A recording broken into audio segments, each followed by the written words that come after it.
Bonjour, nous sommes en 2013 dans une série de vidéos sur le Saint Concile Vatican II. Et je voudrais aborder dans cette vidéo la question de l'apostolat des laïcs. Le décret sur l'apostolat des laïcs a été un des décrets pastoraux du Concile Vatican II, un des décrets les plus importants. Je dis bien un décret pastoral, ça veut dire qu'il ne porte pas sur le contenu de la foi, mais sur une pratique particulière qu'il demande aux laïcs. Alors pour resituer un petit peu le problème, il faut d'abord se souvenir de ce qui s'était passé au point de vue pastoral au cours de l'histoire de l'Église. Globalement, on peut diviser l'histoire de l'Église en plusieurs périodes. La première période, la période qui va jusqu'à l'édit de Milan, eh bien on peut dire que comme on est confronté aux martyrs, les laïcs, les prêtres, ensemble, risquent leur vie. Et on peut mourir n'importe quand. Devenir prêtre, c'est quelqu'un qui, à l'origine, est laïque, qui est appelé, et qui le devient, et qui sait que s'il devient aussi l'évêque du lieu, très souvent, il y laissera sa vie. Du coup, à cette période-là, il y a véritablement, je dirais, collaboration, chacun à sa place, mais je dirais dans un seul esprit, un même esprit d'amour du Christ qui peut aller jusqu'à la mort, collaboration simple entre les prêtres et les laïcs. Ensuite vient l'édit de Milan. Et là, il faut bien qu'il y ait des spécialistes qui réfléchissent à la théologie. Les spécialistes, très souvent, sont ordonnés prêtres et évêques. C'est eux qui vont déterminer la théologie lors des grands conciles qu'il va y avoir tout au long du premier millénaire. Donc le rôle des prêtres devient de plus en plus important et est centré sur ce qui est important à l'époque. La théologie, l'enseignement de la parole de Dieu. Je pense à des grands évêques comme Saint Jean Chrysostome, etc. Et forcément, la place des laïcs est en baisse. Du moins, certains d'entre eux se consacrent à Dieu, se tournent vers Dieu à travers la vie monastique. Et c'est surtout dans cette vie monastique, donc une sorte de laïcat entièrement consacré à Dieu à l'origine, eh bien, qu'ils vont trouver une place particulièrement mise en avant dans l'Église. Et le peuple de Dieu, lui, n'est pas particulièrement mis en avant. Troisième période que je peux décrire, c'est le Moyen-Âge occidental. Curieusement, dans le Moyen-Âge occidental, les laïcs retrouvent une place importante, mais une place qui n'est tout de même pas la panacée. À cette époque-là, par exemple, on voit des laïcs qui sont pères abbés de monastères. On voit des religieuses, parfois, diriger des monastères d'hommes, je pense à Fontevraud. Bref, il y a véritablement une collaboration, mais attention, très souvent, comme l'Église est devenue puissante, comme elle domine l'Occident, le rôle des laïcs, en fait, n'est pas un rôle de piété. C'est en fait pour bénéficier de ce qu'on appelle les bénéfices ecclésiastiques. Donc, en réalité, dans le monastère, il y a quelqu'un qui exerce le rôle de l'autorité, qui est un religieux, et les laïcs, eux, ils tirent, je dirais, des bénéfices ecclésiastiques de cela. Et donc, c'est pas parfait. On sait que va arriver ensuite la réforme protestante, qui va véritablement critiquer certains abus qui se sont mis en place. Et la contre-réforme au Concile de Trente. C'est une contre-réforme catholique. Et là, le Concile de Trente, au point de vue pastoral, eh bien, sa caractéristique, c'est qu'il va mettre en avant le rôle des prêtres et des évêques. Les laïcs, il n'en parle pratiquement pas.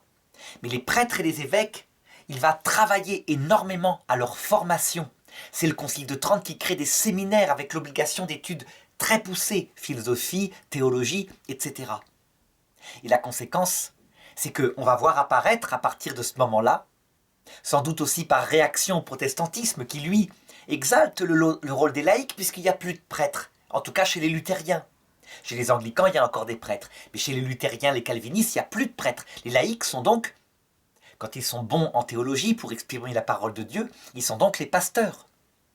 Eh bien, l'Église, en réaction, va insister sur le rôle du sacrement de l'ordre. Il va donc exalter ce rôle. Il faut dire qu'il y a beaucoup de vocations. Et donc, forcément, dans les paroisses, le portrait qu'on va avoir jusqu'au Concile Vatican II, c'est le clerc qui dirige, qui a la juridiction sur la paroisse, qui regarde tout, qui dirige tout. Et puis, les laïcs, qui sont comme le peuple de Dieu, le troupeau, on peut dire, et qui suivent, qui servent, qui obéissent.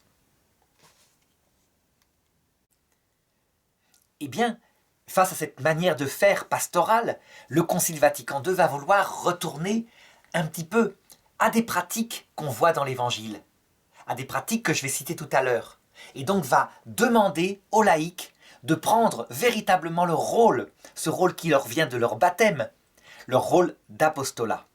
Et donc c'est de cela que je voudrais parler. Alors pour bien comprendre maintenant, plus simplement, les deux excès que le Saint Concile veut éviter, c'est donc l'excès du XIXe siècle, début du XXe siècle, qu'on pourrait qualifier d'excès clérical. Ça veut dire que tout le pouvoir, toute la direction appartient aux laïcs. En tout cas, dans les églises occidentales. En Afrique, où c'est beaucoup plus difficile, où on manque parfois de missionnaires, le rôle des catéchistes laïcs va vraiment se développer. Ils ne sont pas ordonnés prêtres, mais ils enseignent la foi. L'autre excès, qui va apparaître après le Concile Vatican II, qui demande par décret donc de développer l'apostolat des laïcs, va consister en ce que, dans certaines paroisses, on va voir des groupes de laïcs prendre le pouvoir. Le prêtre devenant, je dirais, quelqu'un qui consacre l'Eucharistie et qui n'a rien à dire. À la rigueur, il n'est plus du tout le maître de la paroisse, il a un rôle réservé dans les sacrements, parce que, c'est logique, lui seul peut les donner. Entre ces deux excès, eh bien, il y a le décret de Vatican II. Ce décret s'appelle Apostolicam Actuositatem, donc décret sur l'apostolat des laïcs. Et dès le départ, il commence par indiquer le fondement scripturaire de l'apostolat, en citant une série de textes, en particulier dans les Actes des Apôtres, dans les Épîtres de saint Paul. Mais j'aborderai ces textes plus tard. Je crois que le fondement principal de l'apostolat des laïcs, il est carrément dans les évangiles. Et donc ce sont les textes les plus profonds. On les voit s'exercer en premier lieu, et c'est le texte sans doute le plus net, lors de la résurrection du Christ. Et aussi à la croix. Je dirais qu'à la croix, d'abord, il y a principalement des laïcs et des femmes. Il y a un seul prêtre, c'est Saint Jean, qui est là, qui est jeune, qui sans doute ne porte pas encore la barbe, tellement il est adolescent, et qui donc ne risque pas peut-être sa vie. Les autres ont tous disparu, se sont dispersés. Le Christ est mis en terre, et le dimanche matin, qui se rend au tombeau pour mettre du parfum?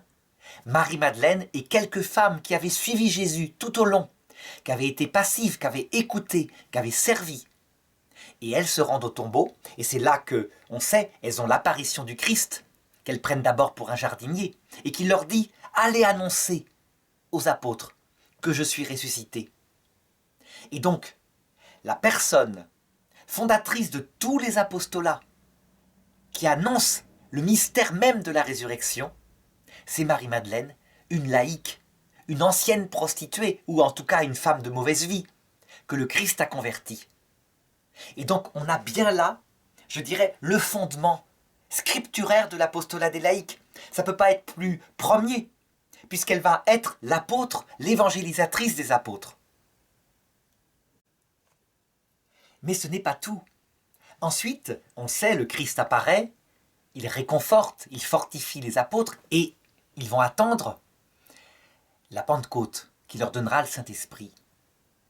Toute la tradition de l'Église, pour le coup, ce n'est pas raconté explicitement dans l'Écriture, sauf par un petit texte, une petite phrase qui dit que Marie, la mère de Jésus, était à prier au cénacle avec les apôtres.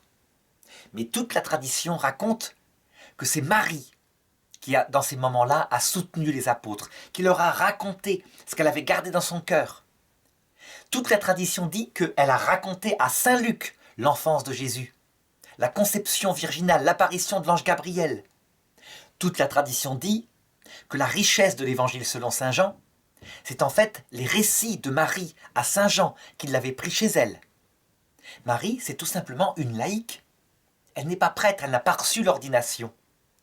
Donc on peut dire que Marie, véritablement, est le modèle et la reine des apôtres. Et ce n'est pas n'importe quoi.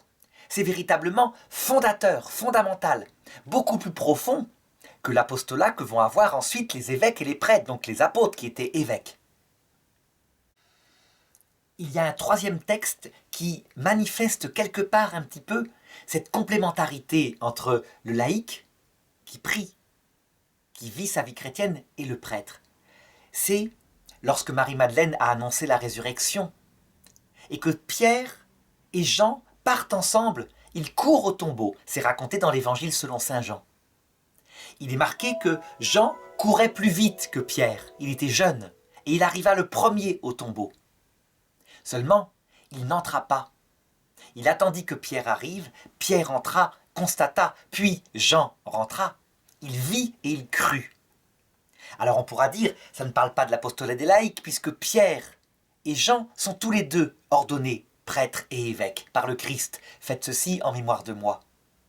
Oui, mais Pierre, on peut dire dans ce texte-là, symbolise l'Église hiérarchique, l'ordre, le sacrement de l'ordre. Et Jean, là, le disciple que Jésus aimait, celui qui ne mourra pas, comme il dit à la fin de son évangile, symbolise en fait les fidèles. Et on le voit bien, il arrive avant Pierre, ça veut dire que son intelligence est plus rapide pour comprendre les mystères. Mais il laisse entrer Pierre, parce qu'il a le sens qu'il y a véritablement quelque chose qui est fondé par Jésus. Donc, que le prêtre, avec l'ordination, c'est pas n'importe quoi. Et c'est ce que je vais raconter maintenant. En effet, avant d'aller plus loin et de regarder exactement ce que peut être l'apostolat des laïcs, jusqu'où il peut aller, eh bien, il faut tout de même se mettre en mémoire la théologie du sacerdoce, des prêtres, sacerdoce ministériel, fondé par Jésus, et la mettre en rapport avec la théologie du sacerdoce royal de tous les fidèles qui est donné par leur baptême. Il y a effectivement quelque chose qui est spécifique au sacerdoce des prêtres et que le Concile Vatican II précise aussi. C'est quelque chose qui est très différent de ce que disait saint Thomas d'Aquin. Pour saint Thomas d'Aquin, le sacerdoce des prêtres ordonnés est spécifié par la consécration de l'Eucharistie. C'est son but ultime. Et donc on peut dire que c'est un service pour les fidèles au niveau des sacrements. Donc tout est centré sur l'Eucharistie. Résultat, pour lui, l'évêque n'est pas forcément un ordre différent de celui du prêtre. Il n'y a rien de nouveau par rapport à l'Eucharistie. Pour le Concile Vatican II, le sacrement de l'ordre a une finalité tout autre. La finalité de ce sacrement, c'est de faire grandir l'union entre l'Eucharistie, donc le Christ, véritablement présent à travers les sacrements, et l'âme des fidèles. Si bien que l'évêque et le prêtre ont non seulement un rôle pour consacrer l'Eucharistie, pour donner les sacrements, mais un rôle pour fortifier l'âme des fidèles, pour les enseigner. Donc, s'il y a un rôle pour enseigner, un rôle qui leur est donné par le sacrement de l'ordre, il y a donc spécifiquement dans le prêtre une fonction par rapport aux fidèles, qui lui est spécifique. Évidemment, c'est une chose, on le sait, que les protestants nient. Pour eux, il n'y a pas de sacerdoce spécifique pour quelques-uns qui ont été choisis par le Christ et des hommes. Pour les catholiques, pour les orthodoxes, qui sont des églises fondées par les apôtres, non. Il y a bien un rôle spécifique. Mais c'est un rôle qui va s'exercer dans l'expression particulière du culte. Ça veut dire dans la fonction liée au sacrement. On sait, c'est le prêtre habituellement qui baptise, ça peut être aussi le diacre et l'évêque. C'est le prêtre, mais c'est principalement l'évêque qui donne le sacrement de confirmation. C'est le prêtre et l'évêque qui consacrent l'Eucharistie. Et dans le cadre de la consécration eucharistique, eh bien pour signifier ce rôle particulier du prêtre, seul le prêtre peut donner la lecture de l'Évangile, et le diacre aussi, et l'homélie, le sermon, et le diacre aussi, ou l'évêque, évidemment. Mais ce n'est pas le laïc. Ça veut dire que dans la célébration même du culte de Dieu, l'Église prévoit vraiment que ce soit réservé au ministère ordonné. C'est un domaine particulier, évidemment, et qui fait que saint Jean le dit, dans l'assemblée, que les femmes se taisent. Ce qui veut dire qu'il y a un rôle particulier du prêtre ordonné, qui est un homme, par rapport à la messe elle-même et dans le cadre de la messe. Est-ce que ça veut dire que dans les autres cadres, comme par exemple le cadre de l'enseignement universitaire ou n'importe quoi, les femmes ne peuvent pas enseigner? Non, non, pas du tout. C'est uniquement dans le cadre sacramentel pour signifier en fait le Christ et l'Église. Le prêtre signifie le Christ, d'où sort toute la grâce qu'il la donne aux hommes. Et les fidèles, hommes et femmes, signifient l'Église qui reçoit et qui après rend en sortant de la messe à travers l'apostolat des laïcs. Mais dans le cadre même de la célébration liturgique, le prêtre a un rôle particulier que le laïc ne peut pas remplacer. Alors évidemment, fondé sur cette théologie qui est très vraie, eh bien après le Concile de Trente, certains prêtres en déduiront que dans tous les domaines de l'enseignement, sans exception, le prêtre, ou en tout cas le clerc, celui qui a un rôle particulier de consécration à Dieu, ce rôle lui est réservé. Ça, c'est une décision pastorale de l'époque après le Concile de Trente, mais qui ne correspond pas à la volonté de Jésus. Ça veut dire que le Concile Vatican II montrera bien qu'il faut distinguer l'ordre sacramentel qui signifie symboliquement des choses et la vie elle-même, où les laïcs vont avoir un apostolat qui est absolument vaste, aussi grand que celui que j'ai décrit tout à l'heure dans l'Écriture à travers Marie-Madeleine et Marie. Du coup, il y a un véritable apostolat des laïcs avec une extension immense que je vais décrire après. Mais avant de voir son extension, il faut tout de même rappeler une chose qui est essentielle. La notion de pouvoir, d'autorité dans l'Évangile. Cette notion n'a rien à voir avec la notion de pouvoir et d'autorité telle qu'elle a lieu dans le monde. Pour décrire ce que Jésus veut dire, on trouve un texte très précis en Matthieu chapitre 23 verset 11 qui dit ceci. « Celui qui veut être le plus grand se fera votre serviteur. » Cette phrase résume exactement les choses. Ça veut dire qu'en fait, on a vu parfois, comme je le disais tout à l'heure, après le Concile Vatican II, des laïcs comprendre le décret sur l'apostolat des laïcs dans le sens du monde, comme quoi il leur fallait prendre le pouvoir au niveau des paroisses, et donc diriger la manière dont serait faite la liturgie, dire aux prêtres qu'ils feraient ceci, cela, etc., diriger les apostolats. Rien à voir, du tout. Alors évidemment, les prêtres eux-mêmes ont fait aussi cette même erreur au XIXe siècle. Le cléricalisme, c'est la prise de pouvoir des prêtres, qui dirigent les laïcs et ils obéissent. Eux sont les chefs et les autres obéissent. Dans l'Évangile, celui qui a le pouvoir, c'est celui qui se fait le serviteur. Ça veut dire qu'en fait, le prêtre, qui a reçu un ordre particulier, comme je l'ai indiqué dans le cadre du culte, eh bien, il va le faire comme un service pour les fidèles, afin que les fidèles eux-mêmes puissent servir l'Église à travers leur apostolat. Et les fidèles, lorsqu'ils vont exercer leur apostolat, ils vont devoir le faire comme un service au service du Christ, en sachant qu'ils sont des serviteurs inutiles. Et du coup, si c'est bien un service, ils vont avoir une notion tout à fait différente du monde. Il ne s'agit pas de chercher les premières places, parce qu'elles seraient les plus nobles sur terre. Mais il va s'agir de chercher en premier lieu la première place selon le Christ. Et ça, il y a un texte qui décrit cette manière de chercher la première place selon le Christ. C'est la fameuse histoire où Jésus se rend chez Marthe et Marie dans l'Évangile selon saint Jean. Marthe sert à table, elle s'agite dans tous les sens, elle prépare les plats, elle amène à manger. Et Jésus parle. Et Marie, sa sœur, est assise au pied de Jésus et elle écoute. Et à un moment donné, Marthe s'énerve et dit « Seigneur, dis-lui de se lever et de m'aider au service. » Et le Seigneur lui répond « Marthe, Marthe, tu t'inquiètes et tu t'agites pour bien des choses. Une seule chose est nécessaire. Marie a choisi la meilleure part, elle ne lui sera pas enlevée. » Donc, la première part, la part la plus noble en soi, c'est celle qui consiste dans l'écoute de Dieu, dans la prière, dans le service humble, celui qui se fait le plus petit. Et les femmes vont tellement bien le comprendre qu'elles vont se faire souvent dans les paroisses femmes de ménage, y compris des femmes nobles, passer le balai, faire les carreaux, faire le secrétariat du prêtre, faire sa lessive, pourquoi pas. Chose extraordinaire, mais attention, qui a été souvent exploitée au point que les femmes, celles qui avaient des talents différents, n'ont pas pu l'exercer. En réalité, C'est vrai que le rôle qui consiste à se faire le plus petit est le plus grand et que les femmes en ont le sens et qu'elles en témoignent. Mais à condition qu'elles comprennent et que les prêtres comprennent qu'en fait, lorsqu'elles ont un talent pour autre chose, comme par exemple enseigner la théologie, enseigner comme docteur, faire de l'apostolat, prêcher, eh bien, elles doivent le faire. Elles ne doivent pas le faire, je dirais, pour s'exalter. C'est pas ça le pouvoir selon le Christ. Mais elles doivent le faire au service de l'Église parce qu'elles en ont le talent.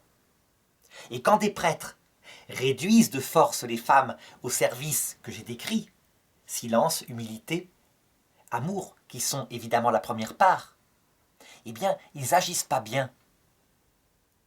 Des femmes qui ont le talent pour autre chose, ils doivent les faire naître à cet apostolat-là. C'est très important. Évidemment qu'il y a un risque de se perdre dans l'apostolat extérieur visible. Parce que tout simplement, on brille. Quand on enseigne bien, on est admiré. On peut donc tomber dans la vanité. Est-ce pour ça que tous les prêtres, tous les prédicateurs devraient fuir la prédication pour devenir humbles et sauver leur propre peau dans la vie éternelle? Eh bien non. L'un des commandements de la charité consiste peut-être à risquer sa propre perte éternelle, mais pour servir les autres, si on a le talent pour enseigner. Saint Paul le dit lui-même. Moi, personnellement, j'aimerais mieux être mort pour être avec le Christ. Mais pour vous, il faut que je reste encore dans les Actes des Apôtres. Et pourtant, lui aussi est en danger de se perdre parce qu'il est admiré. Le Seigneur s'est bien chargé de le récupérer. Vers la fin de sa vie, il a fait de la prison. Il a dû connaître toutes les nuits de l'esprit, toutes les angoisses pour être sauvé et entrer dans la vie éternelle. Donc, je répète, c'est vrai que l'apostolat supérieur est celui de l'humilité et de l'amour et que les femmes en sont témoins. Mais elles ne sont pas réduites à cet apostolat-là. Elles peuvent le choisir, comme le fait Marie dans l'histoire que je viens de raconter. Mais lorsqu'elles ont des talents différents, ils doivent être exaltés, ils doivent être mis en avant, véritablement. Et donc je vais les décrire très concrètement un petit peu après. Alors ce texte sur Marthe et Marie se trouve en Luc chapitre 10, verset 39. Ce que je viens de dire sur cette spiritualité qui doit présider à tous ceux qui ont une charge d'apostolat dans l'Église. Donc cet esprit qui consiste à se faire le plus petit, se faire le serviteur. Le décret sur l'apostolat des laïcs en parle à son numéro 4. Il parle de la spiritualité de l'apostolat. Et il dit bien que c'est une spiritualité fondée sur la charité, sur l'humilité. Pas comme le font par exemple ces féministes qui réclament le sacerdoce des femmes, en vue d'obtenir une sorte de prestige tel que le monde le voit. Ça serait une erreur fatale. Et je dirais que tous les conflits qu'il y a eu dans les paroisses, entre les laïcs d'un côté, les prêtres de l'autre côté, viennent du fait qu'on prenait ce rôle de premier, ce rôle, je dirais, de direction, comme étant un pouvoir selon le monde. Si les gens, laïcs comme prêtres, avaient pris tous et réciproquement comme un service au service du Christ et du prochain, se faisant le plus petit, sachant que son talent, on l'exerçait, d'accord, mais vraiment en l'accaparant pas. Il n'y aurait jamais eu ces problèmes après Vatican II comme avant Vatican II.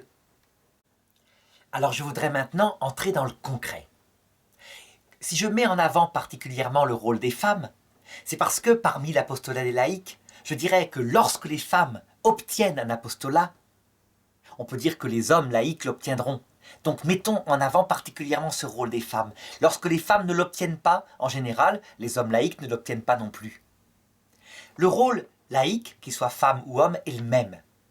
C'est un rôle véritablement qui est fondé sur leur baptême, et je dirais même sur ce qui précède le baptême quand c'est un baptême d'adulte, à savoir la grâce de Dieu qui est venue en eux. D'ailleurs, l'Écriture s'en fait témoin. On voit que Apollos, dans l'Écriture, qui s'était converti au Christ, eh bien, avant même d'être baptisé, il s'est mis à avoir un apostolat. Ce qui montre l'immense liberté des enfants de Dieu. Donc, ce texte se trouve ici. Dans les Actes, chapitre 18, verset 24, un juif nommé Apollos, originaire d'Alexandrie, était arrivé à Éphèse. C'était un homme éloquent, versé dans les Écritures. Il avait été instruit dans la voie du Seigneur, et dans la ferveur de son âme, il prêchait et enseignait avec exactitude ce qui concernait Jésus. bien qu'il connût seulement le baptême d'eau. Ah, il avait tout de même été baptisé, donc de fait. Pardon, le baptême de Jean-Baptiste. Il n'avait pas été baptisé, c'est bien ce que je disais. Il se mit donc à parler avec assurance dans la synagogue. Priscille et Aquila, qui l'avaient entendu, le prirent avec eux et lui exposèrent plus exactement la voie du Seigneur. Quand il voulut partir pour l'Achaïe, les frères l'y encouragèrent et ils écrivirent aux disciples de lui faire bon accueil. Arrivé là, il fut, par effet de la grâce, un grand secours aux croyants. Donc, un catéchumène, baptisé uniquement du baptême du repentir de Jean-Baptiste, déjà se mettait à prêcher. Ça, c'est véritablement l'écriture. On voit cette immense liberté que Dieu donne dans l'apostolat des laïcs. Donc, première question concrète. Est-ce que les laïcs doivent faire des études de théologie pour se former et pour pouvoir éventuellement enseigner comme Apollos? Réponse oui, évidemment, le mieux possible, mais pas n'importe comment. Comme disait saint François d'Assise, cherchez les études qui nourrissent l'âme, et telles que l'expose l'Église, à savoir de la philosophie réaliste parfois pour bien être concrètement enraciné dans l'observation du monde tel qu'il est, et fondé là-dessus. Une théologie fidèle à l'Église. La petite Thérèse de l'Enfant Jésus, elle avait la première manifesté ce désir qu'elle avait. Elle aurait voulu connaître les meilleurs auteurs, elle aurait voulu parler grec, latin. Elle disait qu'elle ressentait en elle toutes les vocations. Elle disait même qu'elle ressentait en elle la vocation de prêtre. Et elle dit « Comme j'aurais porté avec ferveur le corps du Christ lors de la messe ». Mais elle sentait aussi la vocation d'apôtre et la vocation de docteur. Donc elle aurait voulu étudier pour cela. Et puis, comme elle n'arrivait pas à réaliser toutes ses vocations, elle se demandait quelle était la meilleure vocation, la plus profonde. Et elle finit par se dire « Dans le cœur de l'Église, ma mère, je serai l'amour ». C'est la vocation suprême, évidemment, c'est la charité.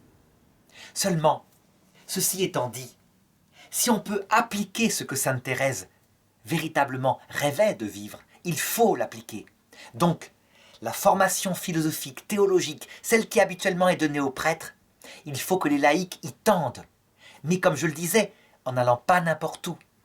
Il y a des lieux qui dessèchent l'âme, il faut le savoir, et il y a des lieux qui nourrissent l'âme. Saint François d'Assise, lorsqu'il écoutait les théologiens, ne les aimait pas. Il disait, leur enseignement est cuistre, il n'apporte rien.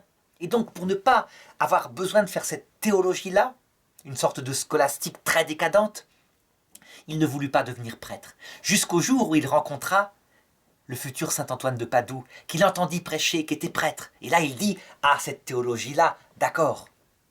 Donc, il est très important, d'autant plus que les laïcs ne sont pas soumis à l'obéissance, si ce n'est à l'Église, donc dans sa foi. De ne pas se tromper quand un laïc choisit une formation, d'aller dans le bon lieu.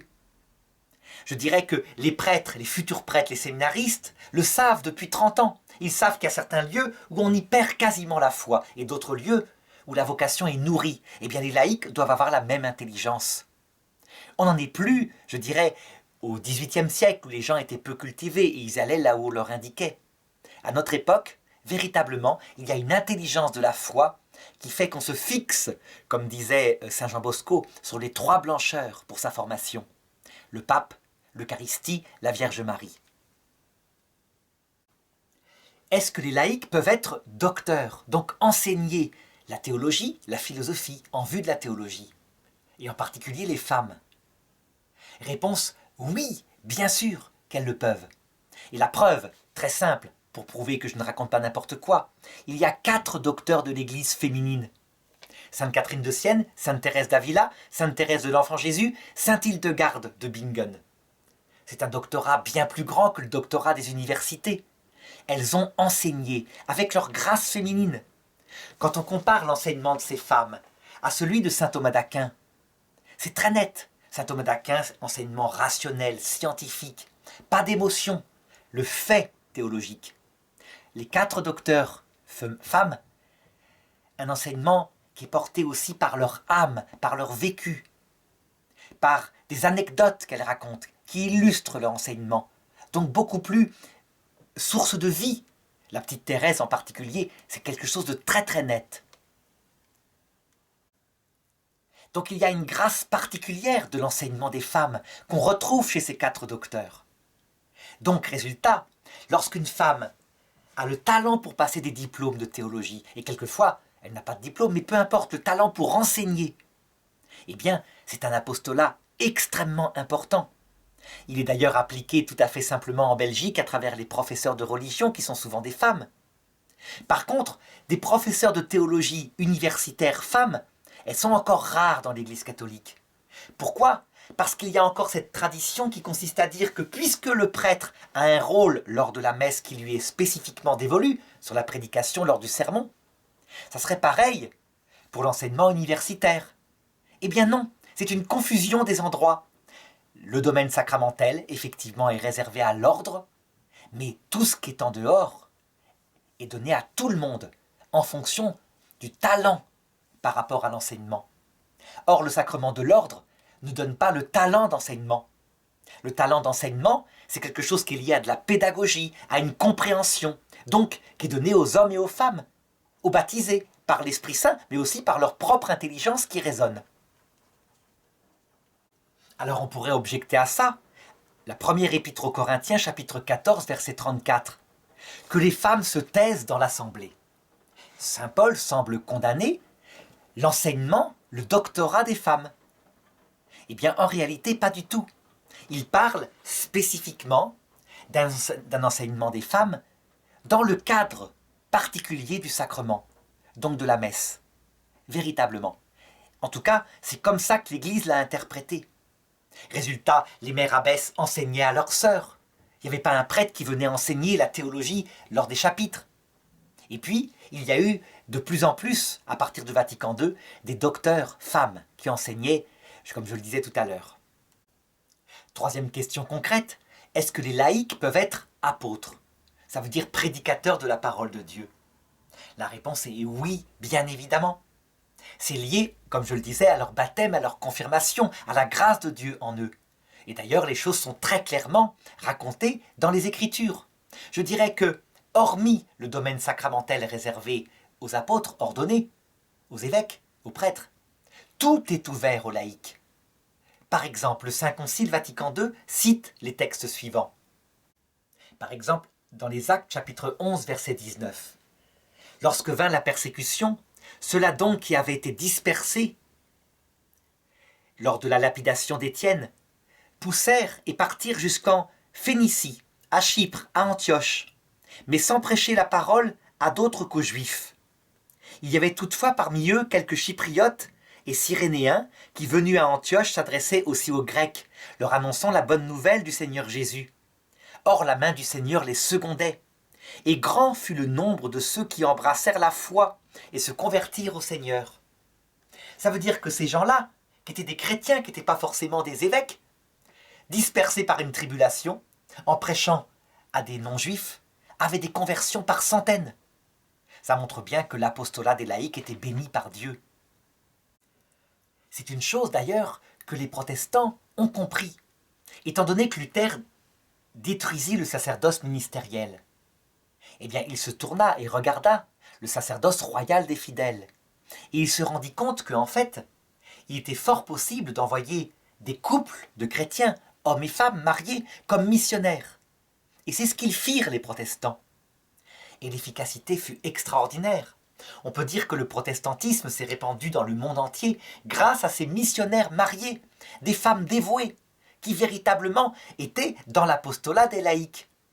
Eh bien, ce que les protestants ont découvert, c'est une chose qui peut tout à fait être ouverte aux catholiques. Pourquoi n'y aurait-il pas des couples catholiques, missionnaires, apôtres, partout, donc des vocations qui se marient en vue de l'apostolat des laïcs?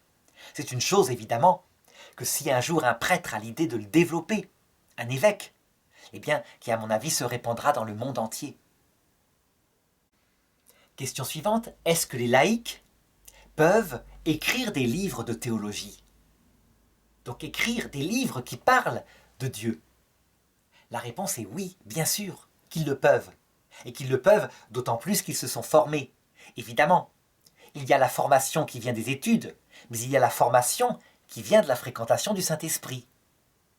Maintenant, Ils ont entière liberté pour écrire et publier. Mais s'ils veulent avoir un label de l'Église pour dire que leur enseignement est conforme à la foi, à ce moment-là, il leur est possible, ils ne sont pas obligés, mais il leur est possible de demander à leur évêque ce qu'on appelle un nihil-obstat, donc il n'y a pas d'obstacle théologique à votre livre, et un imprimatur, donc une autorisation officielle de la part de la hiérarchie, donc de l'ordre, du sacrement de l'ordre, d'enseigner la façon dont ils ont enseigné dans leur livre. Est-ce qu'ils sont obligés de demander ce nihil-obstat et cet imprimatur? Pas forcément. Le Concile Vatican II prévoit une vraie liberté des laïcs. Mais évidemment, s'ils enseignent des erreurs de théologie, le rôle de l'évêque va être à un moment donné, surtout si leur livre est connu, de mettre en garde contre lui. Parce que, comme je le disais tout à l'heure, il y a une spécificité du rôle de l'évêque, inventée par Jésus. Il veille sur la communauté. Donc liberté des laïcs, mais pas en opposition avec l'évêque et le prêtre, en harmonie, chacun étant à sa place.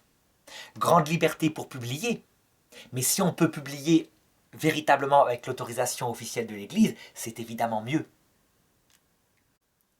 Question suivante. Est-ce que des laïcs peuvent diriger une paroisse? Eh bien, je dirais que le rôle de curé, qui se distingue du rôle de prêtre, curé, c'est une juridiction. C'est le fait d'être supérieur d'une paroisse. Le curé a des vicaires.